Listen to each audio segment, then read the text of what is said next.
They say teamwork makes the dream work, and that's more than true for these women.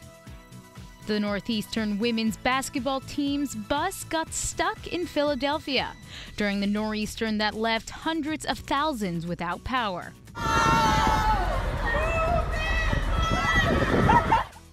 The team was on their way to the Colonial Athletic Association championships and couldn't let the snow stand in their way.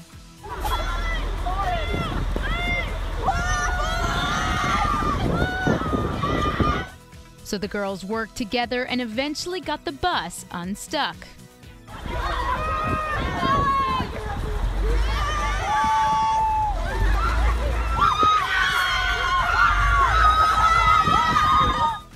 It looks like girl power translates to some serious horsepower.